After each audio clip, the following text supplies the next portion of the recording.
السلام عليكم. مساء الخير. Mohamed Haytami, PDG du groupe Le Matin. Marhaba bikoum. Je constate que la jante féminine est prépondérante et ça nous fait plaisir. Merci beaucoup d'être venu, d'avoir répondu à notre invitation. Nous célébrons aujourd'hui la 4e soirée des Ramadaniyat du Book Club que dirige et anime mon collègue, c'est Ali Sossé, que je vous demande d'applaudir.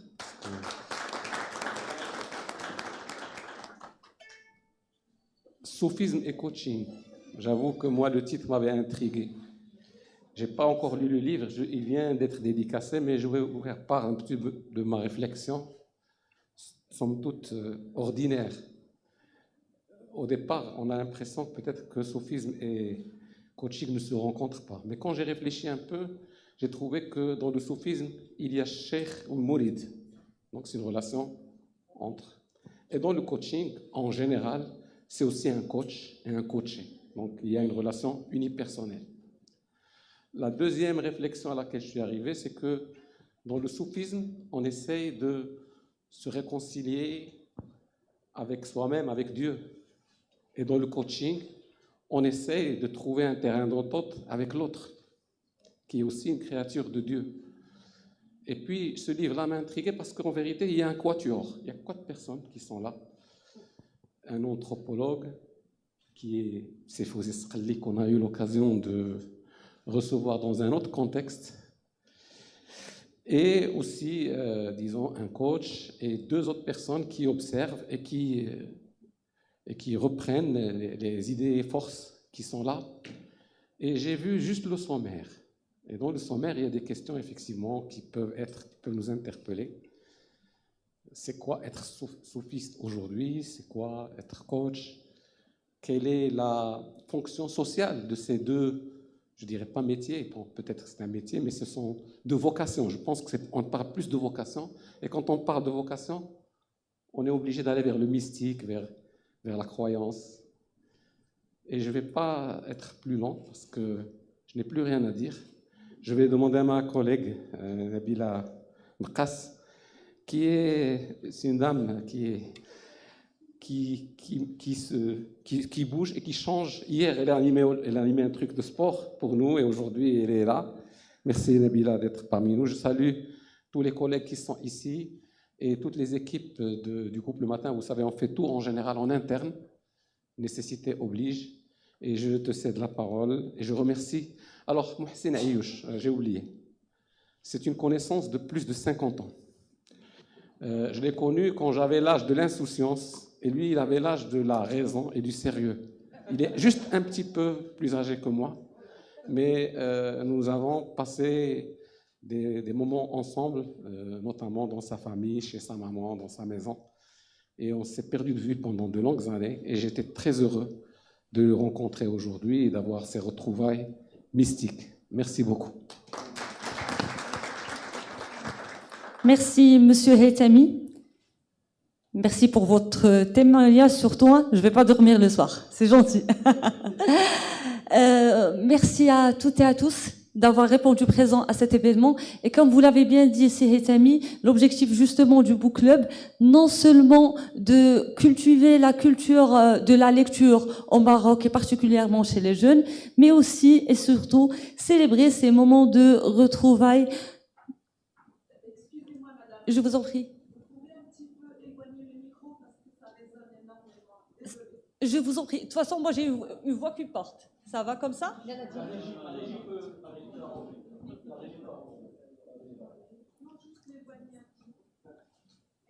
Je vous en prie, madame. Alors, notre invité ce soir, Monsieur Mohsin Ayouch, moi, j'ai l'habitude de l'appeler, je ne sais pas s'il va apprécier ou pas, le Big Coach. Non? Question de poids mis à part. Je l'appelle comme ça parce que j'ai pas envie de dire le coach des coachs, mais c'est comme ça comment je le conçois moi. J'ai appris beaucoup de choses avec lui. Ça fait exactement 13 ans. C'est Mohsin Ayouch. Mais ce soir, on va parler soufisme et coaching. Quelle est la relation entre le soufisme et coaching? C'est la question à laquelle on va tenter de répondre ce soir avec Mohsen Ayouch. Merci d'avoir répondu présent, merci d'avoir fait le déplacement de Casablanca jusqu'ici pour justement animer cette conférence. De quoi est née l'idée de l'ouvrage?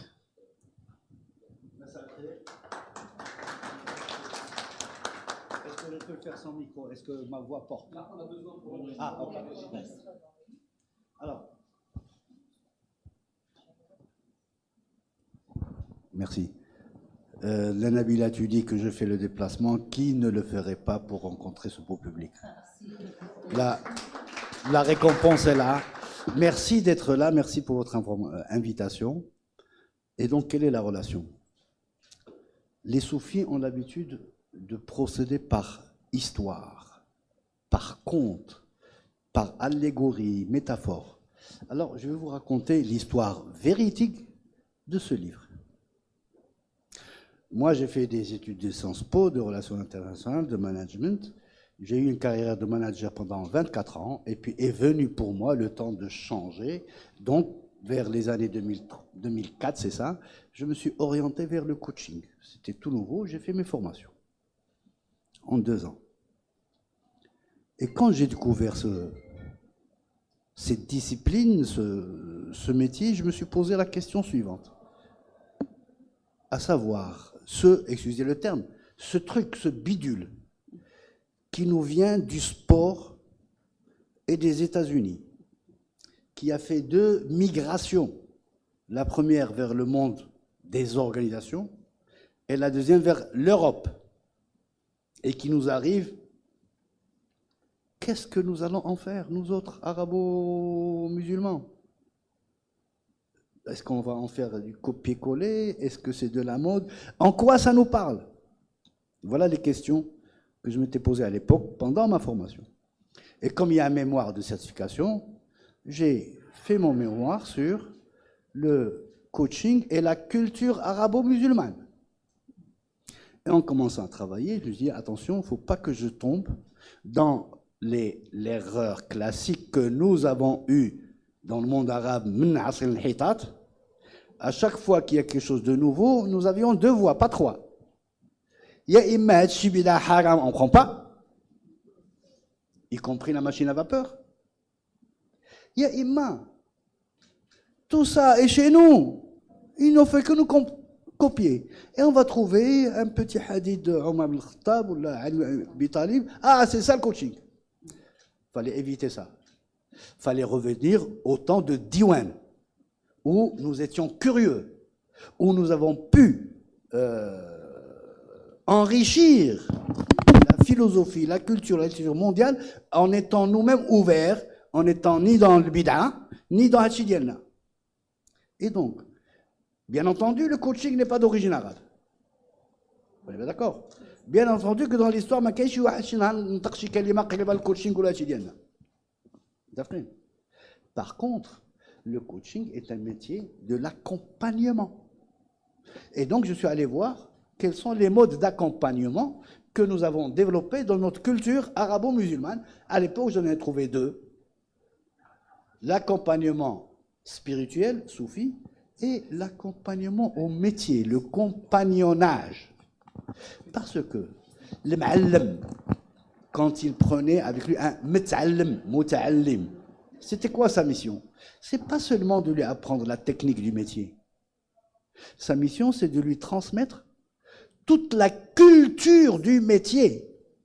Il a al-ijaza, la licence. Yujizuhu.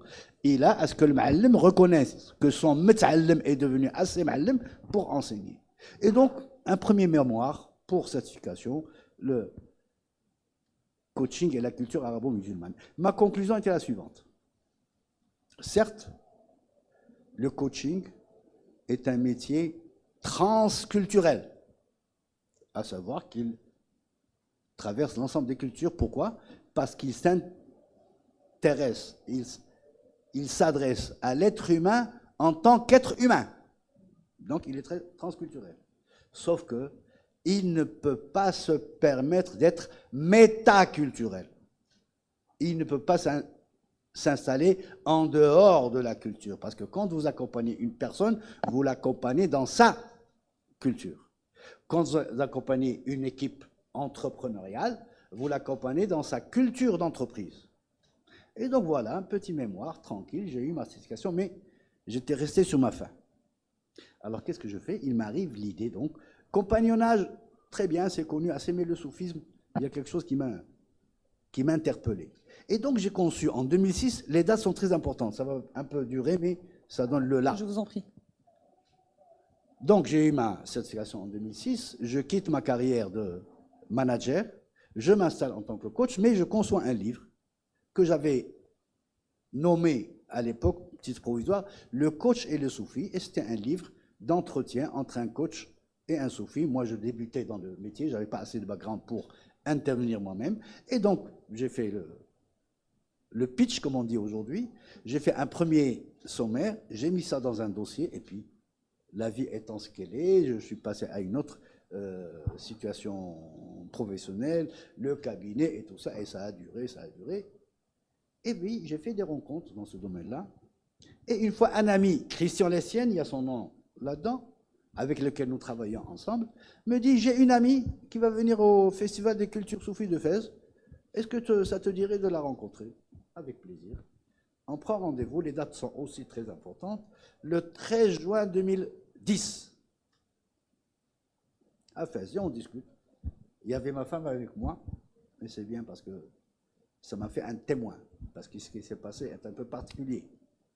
Et on discute avec cette dame, Patricia Lambert, ça va, comment allez-vous, le coaching en Belgique, le coaching au Maroc, patati et patata. Et puis à un moment, elle me dit, monsieur Aïch, moi je viens vous voir parce que j'ai un projet, je voudrais vous en parler. Ah bon? Je voudrais écrire un livre, très bien. Sur quoi, madame?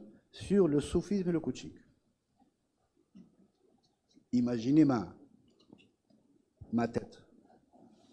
Bon, je me retiens quand même un peu, on se regarde, ma femme et moi, et puis, je lui dis, vous concevez comment ce livre? Et elle me dit, un entretien entre un coach et un coaché, et un soufi. Qu'est-ce que vous en pensez? Et là, je lui dis, madame, j'ai juste une question, même pas une question, une affirmation. Est-ce que vous avez pensé à vos Israéliens? Elle me dit oui. Or, ce que j'ai oublié dans mon histoire, c'est qu'en 2006, quand j'ai conçu l'idée du livre, j'ai contacté Fouzi Israëli, que je connaissais, tout ça. Bonjour Fouzi, comment vas-tu? Voilà, ça me phosphore un peu dans ma tête. Je voudrais faire un livre sur le coaching et le soufi. Est-ce que ça te dirait? Et il me dit, écoute, moi je ne sais pas du tout ce que c'est que ce coaching, mais je te connais, je suis partant. C'était en 2006. Et donc je reviens à ce 13 juin 2010 où je lui dis, madame, vous avez contacté Fouzi Israëli? Elle me dit, oui, mais il ne me connaît pas, j'arrive pas. Qu'est-ce que c'est que cela? Voilà la même idée qui tombe dans la tête d'un Marocain en 2006, dans la tête d'une Belge en 2010. Ils ne se connaissent pas, ils sont à 3000 km de différence. Donc voilà l'histoire de ce livre. Alors je ne sais pas si c'est une histoire de coaching ou une histoire de soufisme. En tout cas, c'est une histoire réelle de la vie. Pourquoi j'ai dit heureusement que ma femme, j'ai au moins un témoin que ça s'est passé comme ça. Bien entendu, on va aller sur d'autres niveaux de logique d'explication. On peut appeler ça une synchronicité au sens quantique. C'est quoi une synchronicité au sens quantique? C'est deux événements qui ont lieu en même temps, mais qui ne sont pas liés par une cause logique, qui sont reliés par une question de sens. Le plus beau, c'est que quand on a sorti nos premiers documents de travail, Patricia Lambert et moi, c'était pratiquement les mêmes à 80%. Les 21 questions que vous avez vues, elles étaient pratiquement toutes là, sous d'autres formes. Pourquoi le chiffre 21? Pourquoi 21 questions? Alors là, c'est tout simple, on en a des plus. Ce sont nos deux éditeurs qui nous ont dit c'est trop. Ça n'a rien à voir avec la règle 21 du changement? Non, c'est loin de aussi simple que ça. Mais je suis allé plus loin dans la réflexion. non, c'est aussi simple que ça. C'est trop. Et j'ai appris à cette occasion que les vrais éditeurs professionnels sont d'un grand apport aux auteurs. Et vous avez... Ils ont l'oreille du lecteur que l'auteur n'a pas. Et donc, on en avait un peu plus. Et vous avez tout de même décidé de collaborer avec Patricia Lambert, même si vous ne vous connaissiez pas assez à l'époque. Non, on ne se connaissait pas assez, mais quand on a vécu une expérience pareille, nous savions, ce 13 juin, moi, le dossier avait un peu... C'était endormi. D'accord. C'était toujours un projet, Chinac, mais cet instant-là, nous étions tous les deux, je vais vers une autre référence philosophique, nous avions compris que c'était le temps du Kairos. Nous savions que le livre allait se faire. En une année ou deux ou trois, ce n'était pas le plus important. Nous avons compris que le Kairos, c'est toutes les conditions étaient réunies pour qu'il se passe. Bien entendu, sur place, je rappelle Fouzi, bonjour, comment vas-tu? Tu te rappelles de mon idée? Elle tient toujours, non, elle tient encore plus. C'était 4 ans plus tard. Donc, voilà une synchronicité qui va justifier a posteriori pour moi, et pour Patricia bien sûr, la pertinence du choix du thème. Donc finalement, rien n'est dû au hasard. Il faut savoir interpréter tous les messages qu'on reçoit. Dieu ne joue pas au dé, a dit Einstein. Il n'y a pas de hasard. Il y a des synchronicités, il y a du kairos. Bon, il y a tellement de synchronicités que nous n'arrivons pas à toutes les voir. Mais si nous en apercevons quelques-unes, c'est déjà extraordinaire. Ah, plus concrètement, Sériouch, quels sont les points communs entre le soufisme et le coaching? Sylvie Tiami en a parlé. Mais au préalable, il faut expliquer que notre choix scientifique, à Patricia et moi, n'était pas dans une comparaison. C'était plutôt dans une mise en miroir. Il n'a jamais été dans notre esprit de dire celui-là est plus récent, l'autre plus ancien, celui-là est meilleur. Non, non. C'était juste pour voir un peu quels sont les apports possibles et plausibles de l'un vers l'autre. Alors, les points communs. D'abord, qu'est-ce que c'est? C'est de l'accompagnement. Le coaching, c'est un accompagnement. On a fait un travail au niveau de la Fédération internationale de coaching pour traduire sa littérature en arabe. Et pour le coaching, moi, j'avais proposé le mot akaba, ou sohba, ou l'istihab. Le problème, c'est qu'il faut uniformiser cela au niveau du monde arabe, et que sohba, en dialectal marocain, c'est sadaqa, l'amitié. C'est pas ça. L'istihab, oui, accompagner. D'accord? Donc, c'est un accompagnement. C'est deux personnes qui font un bout de chemin ensemble. Deuxième point commun, le libre arbitre sous deux formes différentes. Le coach ne va rien imposer au coaché, il n'est pas là pour ça.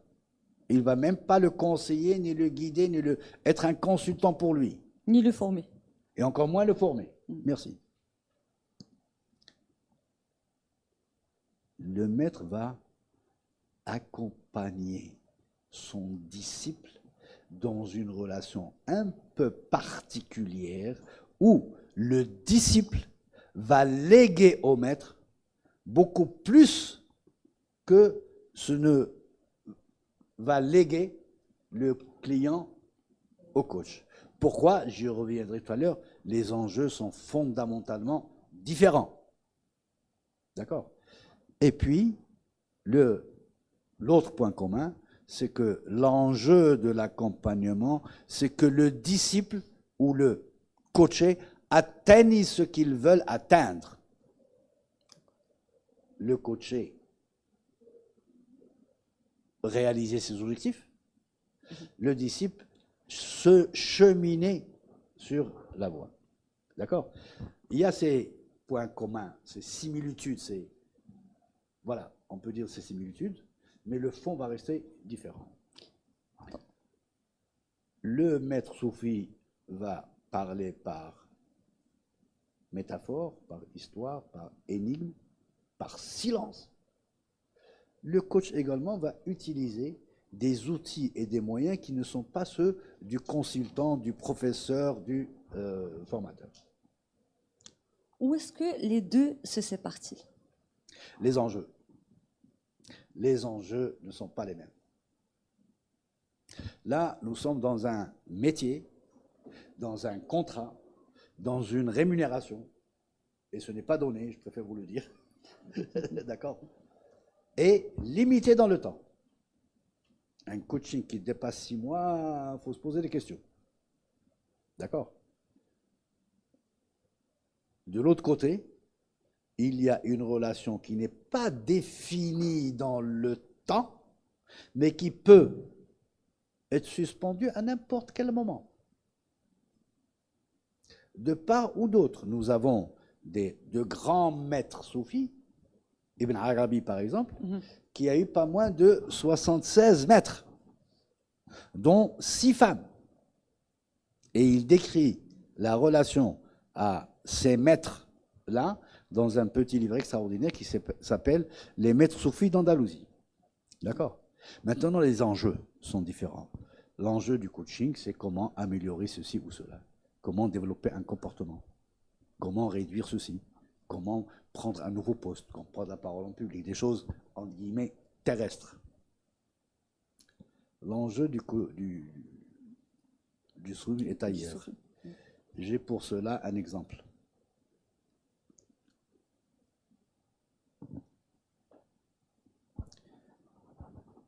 Chochtali, grand maître soufi marocain, hésitait entre 2 maîtres. Abou Mdien al-Ghaut ou Bnou Sb'in. Et il vient chez Bnou Sb'in pour lui dire Hal mushkil diali. Je suis sur la voie, je suis à la recherche d'un maître et j'hésite entre toi et Abou Mdien al-Ghaut. Qu'est-ce qu'il lui répond Bnou Sb'in? إذا كنت تبحث عن الجنة فاذهب إلى أبو مدين الغوث وإن كنت تبحث عن خالق الجنة فتعال عندي. Vous comprenez que l'enjeu est de taille, est différent, il n'y a pas à comparer. Ce sont deux mondes, de quêtes différentes. N'empêche que j'ai un peu tardé tout à l'heure parce que j'étais dans un webinaire qui s'appelait le coaching spirituel. Et justement, je voulais vous interpeller sur ce volet-là, le coaching spirituel. Et d'abord, j'ai dit, l'appellation n'est pas bonne. Il n'est pas possible d'avoir du coaching spirituel, mais on peut dire du coaching de sens ou du coaching existentiel. Pourquoi j'introduis cela? Parce que le coach professionnel, même dans une banale, entre guillemets, question de coaching, il va titiller le sens chez la personne coachée. Je veux améliorer ma gestion des réunions. Pourquoi pas? C'est honnête et c'est normal. Et on en a besoin quand on est manager. C'est très louable comme... Mais on va quand même dire pourquoi. Pas le pourquoi français, faites attention. La langue française est un peu faible là-dessus. C'est le pourquoi anglais. What for? Pas why. Min ajli mada, qu'est-ce qu'il y a derrière? Qu'est-ce qu'il y a derrière? Oui. Plus vaste, plus grand, plus profond que bien gérer une réunion qui, in fine, va rester une question technique. D'accord? Sauf que les questions du Jannah ou Khaliq Jannah, c'est pas du coaching. Ça, c'est la voie soufie et c'est la même démarche sous d'autres, aussi bien chez les chrétiens que chez les juifs. Le mysticisme chrétien ou la kabbale juive ou le hassidisme fonctionnent sur les mêmes fondamentaux. La croyance derrière est différente, mais l'accompagnement est le même. Il y a sophisme, il y a coaching. Moi, je voudrais bien revenir avec vous sur une notion qui m'a interpellée dans le livre, celui de l'importance des sagesses et des spiritualités dans les relations interpersonnelles. Oui. Oui. Ce qui fait problème pour les organisations, entreprises, organisations étatiques, ONG, etc., ce n'est jamais la technique. Les process sont là et on peut toujours les améliorer. Tout à fait. On peut faire une petite recherche et puis ça ne marche pas comme ça. Ce qui pose problème, c'est les relations interpersonnelles. C'est ça qui pose vraiment problème. Et tout le travail que les organisations doivent faire, c'est sur leur relationnel, c'est comment les hommes et les femmes qui gèrent une structure interagissent entre eux. Et donc, à partir de là, il va falloir faire attention au fait que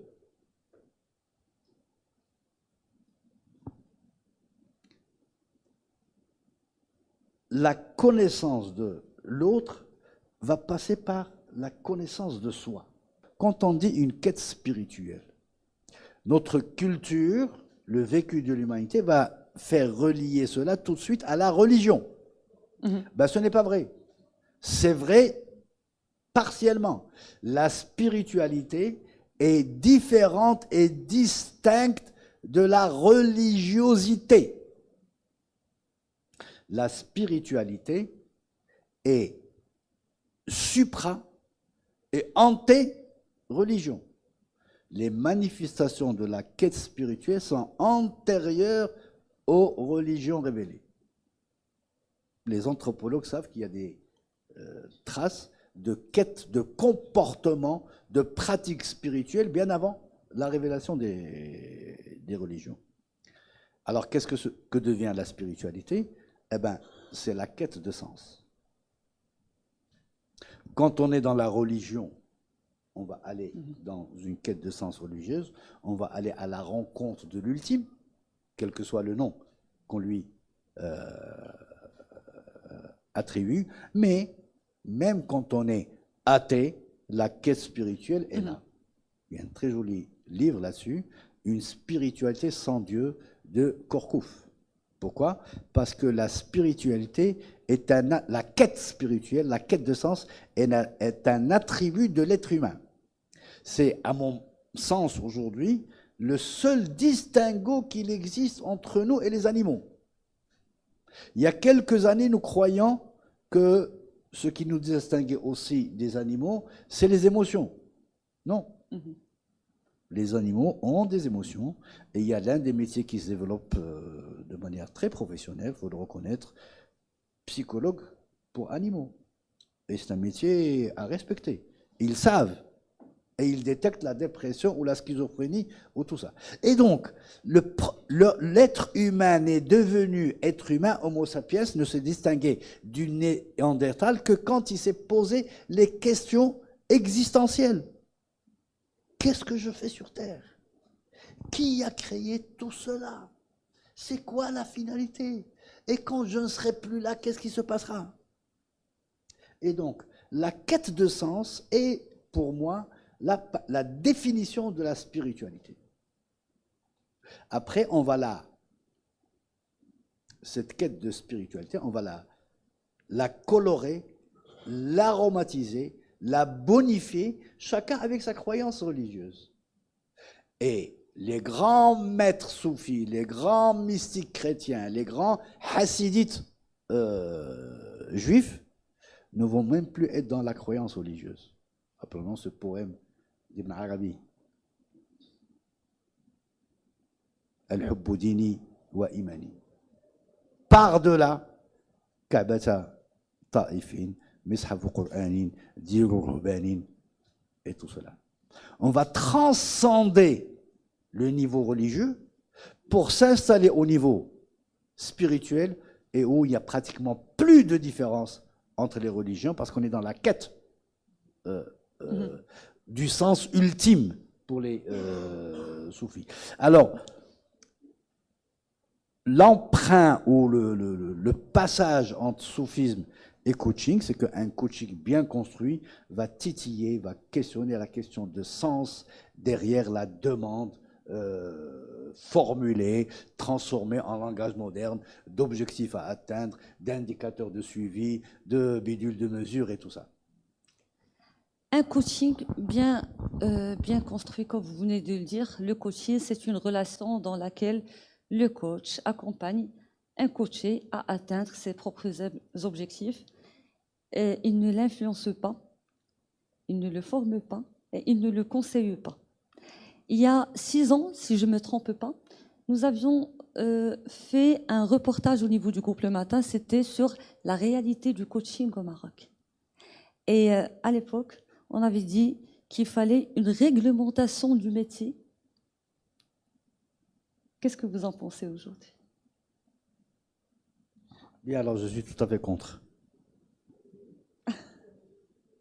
Aussi paradoxal que cela puisse paraître. Le coaching est un métier de la liberté. Il y a des abus, certes, et je suis le premier à les... Sauf que, imaginez ce métier réglementé. Il y a d'abord beaucoup de temps pour, comment dire, qualifier les écoles, les formations et tout ça. Bien sûr. Et puis, il y aura des documents à présenter et une autorité quelconque dans un bureau administratif pour donner une autorisation d'exercer. Grosso modo, ça se passerait comme ça. Je ne dis rien en plus.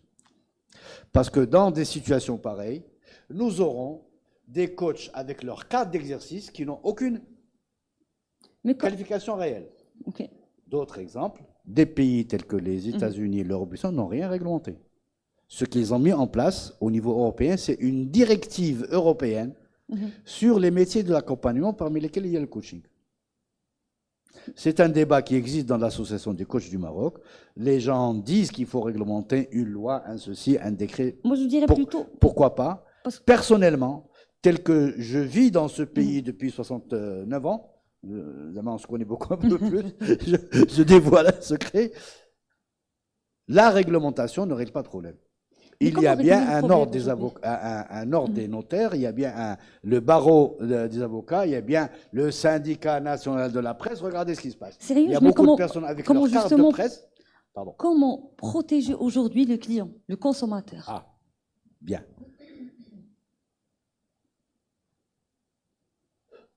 Le système de la Fédération internationale de coaching, qui elle certifie, d'accord, après avoir vérifié les formations, les heures de pratique et qui donne 3 niveaux de certification, vous oblige, quand vous êtes certifié par l'ICF pour garder votre label, de signaler au client que vous adhérez à l'ICF et que vous êtes tenu d'appliquer sa règle déontologique et que, en cas de défaillance déontologique de ta part, ils ont le recours.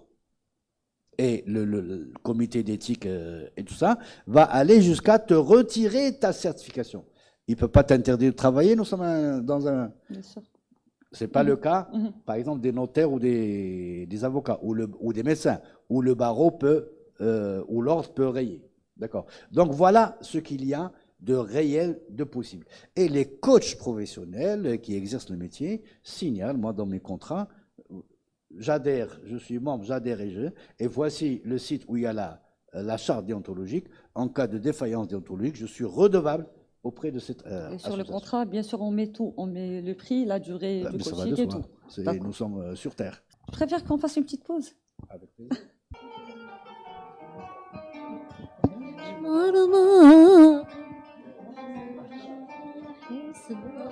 حبوا في دواخل الحشا مزقني تمزاقي لا حول لي في مقضاها اللهم صلي على النبي راكب البراقي محمد عين الوجود طا لا لا لا لا لا لا لا لا لا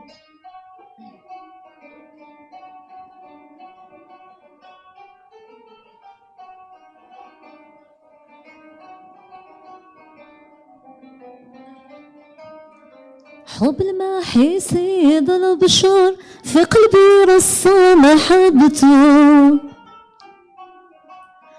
ضي هلالي شامخ القدر ربي أمرنا بطاعته في الميزان وساعة الحشر قاع ندوزو في شفاعته هذا هو الزكي المكي الحبيب التاقي من جاب القرآن ونباها هذا هو من سرى لحضرة نعم الخلاقي وحماه بالجنود من السماء وعطاه الحوض واللواء والتاج والبراقي لأمته هو طبيب داها اللهم صل على النبي راكب البراق محمد عين الوجود طه. C'est Mohsin, tu m'as enrichi vraiment. J'en sors très enrichi. Et dans nos métiers de la presse, Mohsin nous a donné beaucoup de scoop, beaucoup de buzz. Vous savez que nous, la presse, on cherche le buzz. Et les citations qu'il a faites, nous allons les découper. Et nous allons faire le bon buzz pour que les autres en profitent. Deux petites choses. Vous m'avez rappelé un film que j'ai vu il y a quelque temps qui s'appelle Le Stratège de Brad Pitt, qui est un coach et qui a transformé une équipe de seconde zone. Je ne sais pas si tu l'as vu ou non, mais je vous conseille de le regarder. Le Stratège de Brad Pitt, c'était dans les années 2004-2005. Et puis une dernière chose que m'a suscité ce que tu as dit, Mohsin, c'est que en tant que chef d'entreprise, on doit devenir coach. Et ça, c'est un enseignement que je tire. Merci beaucoup.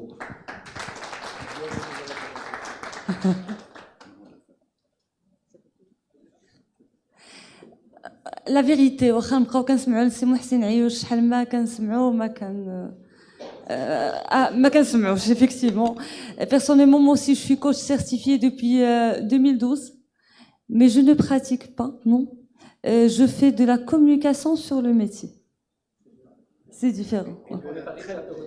Oui, vous avez bien fait de le faire. En fait. Et au nom du groupe Le Matin, vous avez quelque chose à ajouter? Bien sûr. J'ai oublié de remercier les gens du Sofitel, Jardin des Roses, qui nous ont accueillis à titre gracieux, qui ont mis à notre disposition cette salle, toute la logistique, qui nous ont hébergés, et je leur suis reconnaissant, et je demande aux collaborateurs du Sofitel Jardin des Roses de remonter ces remerciements au management. Et vous voyez qu'il y a une assistance très attentive. Et donc merci beaucoup au Sofitel. Applaudissez-les. On doit malheureusement clôturer. Malheureusement, il est épuisé, mais il y a un tirage en cours. Mi-avril, on aura des nouvelles copies. Je suis vraiment désolé. Vous pouvez vous inscrire sur le site le Book Club du groupe Le Matin et on peut vous envoyer le livre.